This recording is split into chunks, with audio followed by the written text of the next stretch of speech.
Бирдеген туура эмес экендигинин эки белгиси бар деп коет да, алымдар айтышат. Биринчиси, ошону кылганда жүрөгүң сыгылат, кысылат, кадимкидей кызылат болосуң. Экинчиси, бирөөлөрдүн билишин каалабайсың.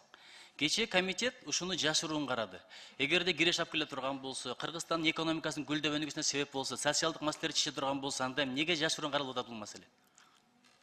Урматтуу Нуржигит Кадырбекович, өлкөнүн президенти ачык колдоп атат. Кабинет министрдин төрагасы мен ачык колдоп атам. Биз депутаттарга түртүп коюп, анан акырын түнчүндө кабыл алгыла деген жерибиз жок да. Баарыбыз ачык эле колдоп атпайбызбы? Чын эле Кыргыздын экономикасына пайда алып келе турганына көзүбүз биздики жетти. Биздин өкмөттүн көзү ошого жетти. Ошондуктан мыйзамды сиздерге алып келип берип атабыз.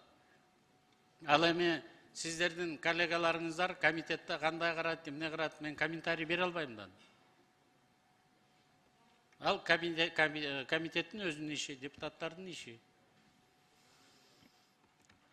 Бирөө айткан экен, мен жакшы эле такып адам болоюн, бирок аял затын жакшы көрөм, кыянатты кыла берейин дегенде, адам затын данышман айткан экен. Кызың ошондой мамиле болушун каалайсыңбы? Апаң ошондой мамиле болушун каалайсыңбы? Эжеңе бирөө кыянатты кылышты каалайсыңбы деп. Ушул эле суроону берейин. Банкрот болушун, камалышын, үй бүлөсү бузушун каалайт белеңиздер жакындарыңыздардын. Анткени зулумдук узап кетпейт, башка келе турган нерсе. Ким чечим кабыл алса, башка базган болуп тиет.